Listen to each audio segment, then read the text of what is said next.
Welcome back to the Own Your Awkward podcast. I'm your host, Andy Vargo, and every episode we get into what has made our guests vulnerable and how they've learned how to own their awkward in order to live their best life. Stay tuned so you can hear every awkward moment in today's show.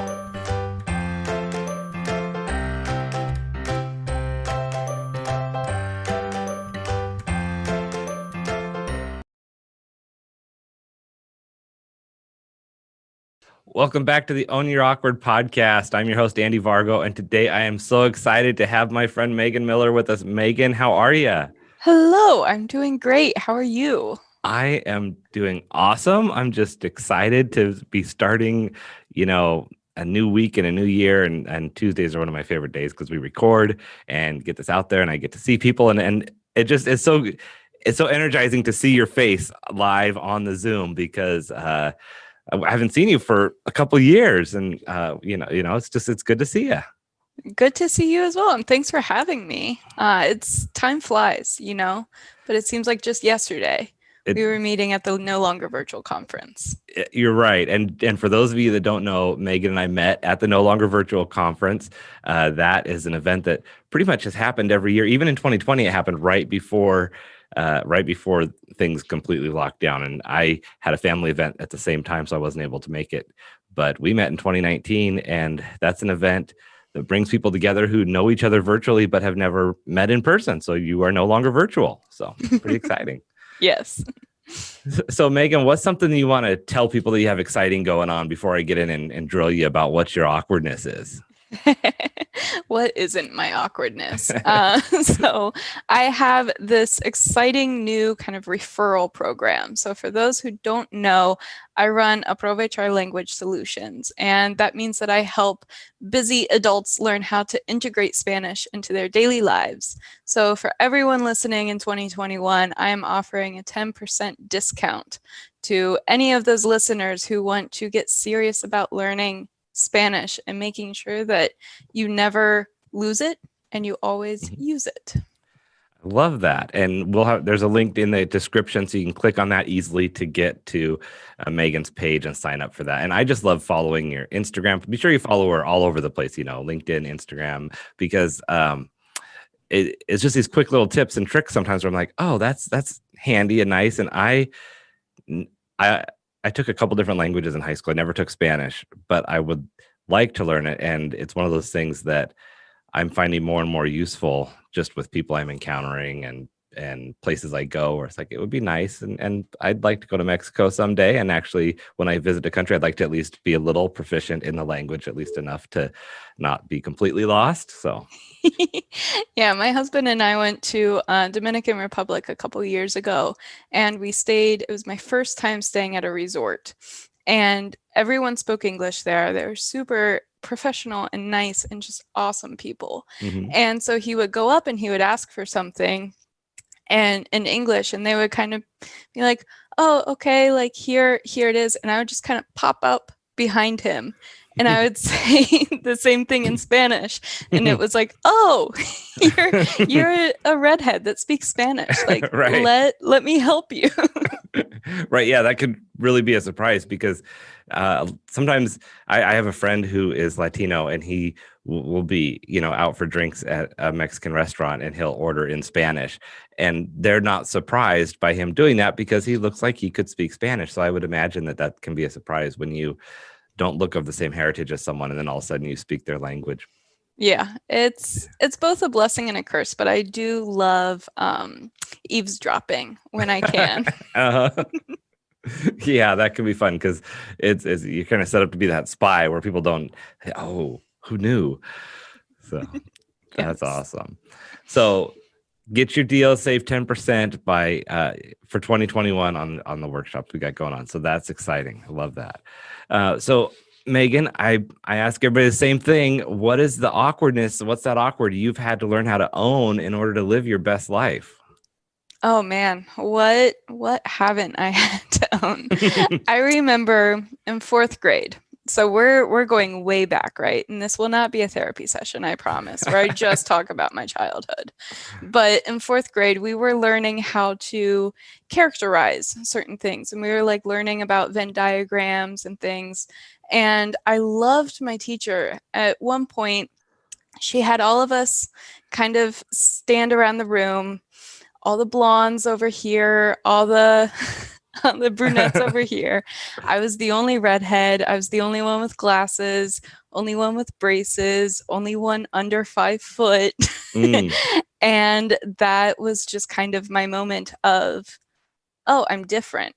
mm, And when you're a kid growing up, different is not great. right. And so over time, I've had to learn how to be different, yet also have very similar kind of conversation starters and life experiences. It's not all about looks. But for the longest time, especially being a redhead from Ohio, Mm-hmm. falling in love with Spanish, and people are like, oh, you don't look like you speak Spanish. And when a lot of people tell you that over time, you start to believe it.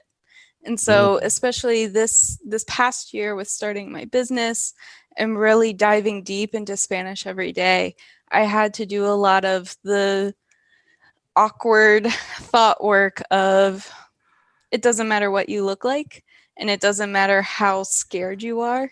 What Mm-hmm. matters is just your ability to kind of drive a conversation and learn, I think is the biggest thing. Yeah, and one of the things that really stood out that you said was how um, being different, you had to be different and be okay with being different, but look for similarities and ways to have similar experiences with people. And I think that's where we can miss an important thing in our messaging with people, is that we need to be unique and diverse and different and awkward in whatever way that is. Yet what brings us together with other people is the similarities. And so how do we find that common ground? And it can be through those differences, right? It can be through, well, I feel like I was standing in my own little hula hoop on the ground over here in my, what'd you say, like my shorter than everybody, I don't remember the height, but my own height, my under a certain height and red hair. And so here I am alone in this circle, yet someone else is alone in a different circle, maybe for a different reason. And that similarity might be that being unique. Exactly. And for me, especially like growing up, I was always the weird horse girl as Mm. well. So I fell in love with horses at an early age and was lucky enough to, compete and work with them growing up. And it wasn't one of those, oh, well, you should go to this basketball game, because I'm like, Right. oh, it's a ball and a hoop. Like, Mm-hmm. who wants that? You want a Right. real sport, work with a 2,000-pound animal. Yeah, that's And a challenge. and so it was that as well, but within that horse community, like I found that community. It didn't matter what I looked like. It was just this huge support network. So even there are like little niches and tranches of support. We just have to find them. Mm-hmm. Yeah, that's when I started doing comedy. One of the excuse me, one of the biggest surprises that came to me after being in it for about 6 months was the friend group and the support network that I was surrounded by. Was, one of the comedians that I knew is 6'6", and another one is his terminology, a midget. That's the term he prefers to use. So I don't know how tall he is, but he's short, and so, for lack of a better word, but it's like I have friends in every size in height, and that's just one measurement, right? There's height, there's age, there's size, there's life experiences, ethnicity, and it was really neat to see how diverse that group of people. Some people were here from other countries, and their comedy and jokes were about that. And so I think when you talk about something like working with horses, where you get into that community, and then it's about the journey and the challenge and the learning and dealing with the 2,000-pound beast, right? It's no longer about whatever differences you guys might have. Exactly. And I mean, especially when you talk about comedy, like what better thing to bring people together Mm-hmm. than a good comedy show? Right. Yeah. When it's done right, it can really bring the room together. Sometimes you can pull them apart, but just getting laughter, it really, if we can laugh at whatever our issues or ourselves are, that's so healing. Mm-hmm. So you mentioned being the Spanish girl early on. How long have you spoken Spanish? I started learning Spanish when I was 8. Oh, So wow. My mom went back to school for her teaching certification at that point, and she had to learn a language. And in Ohio, there are a lot of migrant farm communities. So she was like, I'd better learn Spanish. And I've always been very bookish. I've always been a bit of a nerd, Hmm. and I wanted to learn alongside her. So I just kind of hopped on a Okay. sidecar. Yeah, that's neat. And that's such a great way to connect as a parent and child. I think sometimes we too often separate what we do as parents in our life, whether it's our profession or our interests, and that's our thing, and we don't involve our children in it. And that's kind of part of breaking down a family, is that children are interested in what their parents are doing and learning. And look at this has become your life's mission now.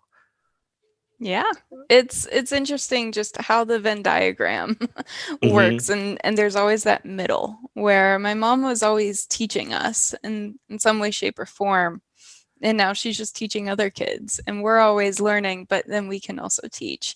The Yeah. ironic part is she no longer can really speak Spanish. Oh, Uh, really? she passed all of her classes, and then it just kind of eked out year after year, and that just has made me more passionate to make sure that I don't lose it, because my Hmm. Spanish was really great when I was immersed and I was living in Madrid and I was a student and eating cheese sandwiches, very, very poor. And then now that real life has happened, it's how do you take this part of your life or this part of your identity and just involve it in Hmm. in your daily life. So I want to take you back to being alone in that circle in when you were, I don't remember what grade you were. I should Fourth. listen better, as I was fourth grade. I was going to say a young grade. Yep. When you're in fourth grade and you're alone in that circle, how did you feel in that moment when you're looking around? Like, were you feeling like, did that make you feel, there's up feelings and down feelings, right? Sometimes we get in a situation and we're like, I got this. This is not going to bring me down. And then we feel boosted by what is the challenge. And sometimes it's the other way around. We're like, I'm just beaten down and I don't know where to go. Like, do you remember how you felt in that moment? I just remember turning bright red. I've always been a blusher, and I just remember turning bright red and blushing because everyone all of a sudden had their eyes on me. Mm, And I thought, I don't want this. I right. I don't don't want want this people's attention. eyes on me. Like I would very much like to be a wallflower right now. And Mhm. it's not. And people are emphasized, I think, for different reasons. And it's just kind of finding what makes you different, but then what we were saying, like what also makes you similar. Hmm. So was your immediate reaction to try and find a way that you were similar to those other groups? My immediate reaction was to give the biggest puppy dog eyes that I could muster to my teacher to say, please stop Oh, this activity right now. right. Do you see what's happening over here? But Yeah. yes, I mean, I grew up in a very small town and we were all very, very, very similar. Hmm. Socioeconomic status, political leanings, conversations, pastimes. Like I graduated with 200 people in my high school. So it was very and I grew up with those people. So we went from kindergarten to 12th grade together for the Hmm. most part. So it was very kind of monochromatic. Sure. Yeah. There was not a lot of dynamics changing as the years go by in that group. Yeah, and it's interesting that you talk about that story in fourth grade, because for that teacher, that might be something she does every year, or she just did off the cuff, or it could be part of her regular routine that for her or for the other kids in the class, they may not even remember that day ever happening as far as an event, and yet it was a defining, changing moment in your life. And I mention that because I feel like there's times where we don't know what our impact is on someone else, and something that is routine or mundane or no big deal in our world all of a sudden is a life-changing event for someone on the receiving end. And so we have to be aware of what our impact is, right? And so it can be as simple as being in a foreign country and you speaking Spanish to someone that might have really made that person's day, because she may have been, or whoever your husband was asking, may have been in a low spot that day and been like, wow, a familiar voice, a familiar word that just really brought me up. And they might be talking about that right now while we're talking about standing in circles in fourth grade. It's neat. Yeah, I mean, you never know your impact to someone, and I think that's why I love education and training. I mean, when we met in at the No Longer Virtual conference, I hadn't started my business yet, but I was still training. I was Mm-hmm. still communicating as this IT project manager. And the thing with technology is that people feel really bad or they feel almost targeted by technology. Right. And if I can help them understand that they aren't in that hula hoop in fourth grade Mm-hmm. all by themselves, that there is a way to make things work better for them, then that to me is like a bright spot in the day. Right. Yeah. I think we're going to get intimidated by whatever we're not familiar with, right? So if it's, for some of us it's technology, for other people it's speaking in front of people. This could be very intimidating for people because you're in behind a camera. It's like, whoa, wait, no, I can see myself every time I move. I'm self-conscious, and it's not a good feeling if you're not used to it. And even sometimes now I'm like, oh my gosh, what am I doing over there? So uh but the trick that I try to remind people is everybody has that in the back of their head about something different. And that person that looks very comfortable in front of a room full of people might be afraid to talk to you one-on-one, or, might be terribly afraid of heights or of running water or some really random, you know, thing that makes no sense. We're all ducks, right? And we're all just kind of paddling like hell underneath the water. And our Mm-hmm. waters are different. Personally, I think I am a duck like in a lake, where Okay. where usually if I can control, if I can see, if I have my routine, I'm good and I can continue paddling and on the surface, yeah, it's fine.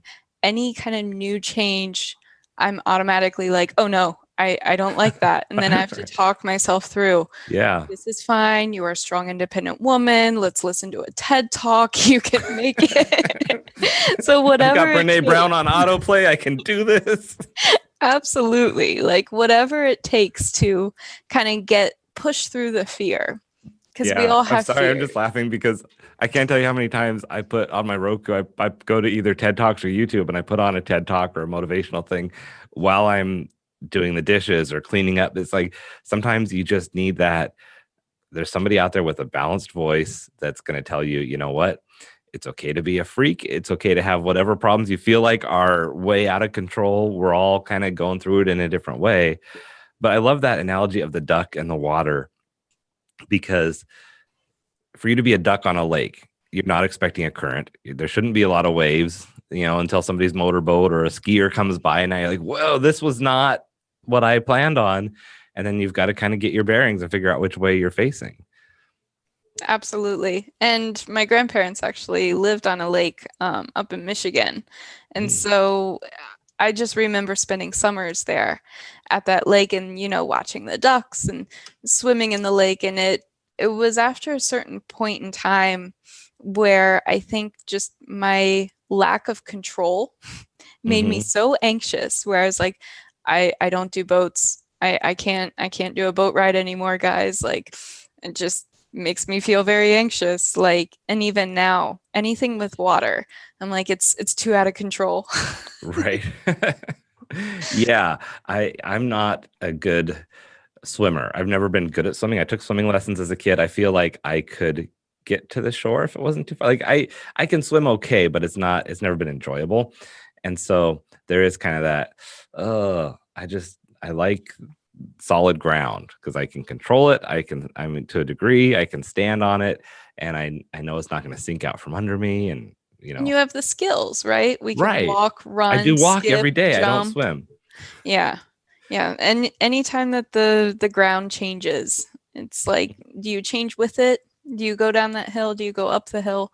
Or is it like changing to water and you're like, nope, I'm out. Yeah. And you know what's funny? I think we don't always realize how much our own insecurities hold us back. And this just reminded me of this question that I had to answer the other day on, it was just a random thing, but it was, if you were dead and going to be reincarnated and you knew it was going to be an animal, would you rather it be a land animal, a flying animal like a bird, or a water animal? an animal that can fly, that lives in the water, that lives on land. And the irrational mind in my mindset went, well, not a water animal, because I'm not a good swimmer. So, it didn't dawn on me that if I was born a fish, I would be able to swim just fine. And I also can't breathe underwater. So I was like, well, anyway, the logic doesn't make sense. However, but I chose a flying animal because I can't fly, and I would love to be able to fly. And so the ironic thing is the insecurity that held me back about not being good in the water. I was fine with it holding me back, but the logic didn't follow through to the fact that I don't know how to fly and can't fly, and that I have a fear of heights. It didn't hold me back when it came to the thing that I want to do bad enough. And so I think that's kind of the thing, is when you want to do something bad enough, when you want to fly, you'll get over your fear of heights. And when you want to do something that, if you want to get your business off the ground, you get over your fear of being a little shy and not being able to network. It's like, wait, I want this to be successful. I need to get past this. And the prize has to be bigger than the insecurity or the fear. Absolutely. And I mean, it's that old, what is it, Einstein quote of, if you expect a fish to climb a tree, of course, he's not going to succeed. So it's all about knowing your strengths, knowing your weaknesses and your insecurities, and being able to disregard some of those insecurities. Because at the end of the day, if it's worth it to you, whatever that means, if it's worth it, then you will push through no matter what. Yeah. So you said you started your business in the last year and a half, or maybe 2 years. So how did you decide? Okay. How did you decide that it was time to do that and make speaking Spanish a business and not just something you did and learned since you were 8? So I had spent some time kind of building up to that point, but really the change was made, and it was a very logical decision, even though I am not a logical person. It was a very logical decision because the pain of staying where I was bigger than the pain of trying something new on my own and possibly failing. Sure. Yeah. Wow. It's kind of like what we were saying. It has to be a big enough prize, right? And so I've told people over and over again, it's very stressful to run your own business, but it's a different kind of stress than going to work every day doing the same thing. You're kind of in control of that, and you're choosing it, so it doesn't feel as bad. And so I feel like that's where that pain is not as painful.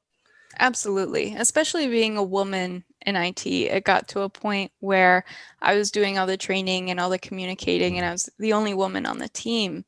And it was the constant second guessing of, am I doing this because I'm really good at it? Or am I doing this because I'm a woman and no other man on this team wants to sit and talk and train on IT systems and like clicking buttons? Yeah, it's like, am I good or am I a sucker?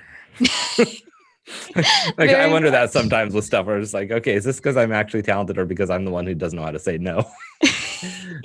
And with business, it still happens, right? Where you're like, okay, am I, just not learning this whole no word? Right.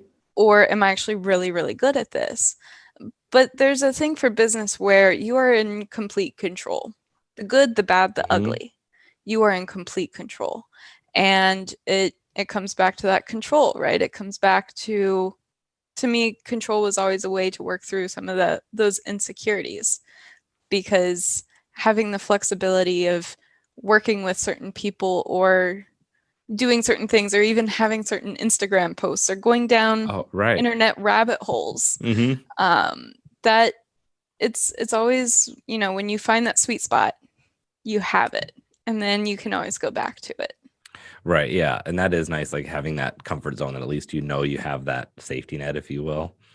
So how has that moment in 4th grade stepped into you starting your own business? Because I know if I'm going to hire someone to teach me Spanish and I see a redheaded white woman there, I'm thinking, is that the person I want to teach? Like it is, it's stereotyping and whatever it is, but it does make you think, okay, it might not be the first image that I pick on based on who I may expect to be versed in the language, yet you've been doing it since you were 8 years old. And a lot of times learning from someone who has learned something secondarily and it wasn't their first experience, it can be better because you had to learn the language. So now you know how to teach someone how to learn it from coming from an English speaking perspective.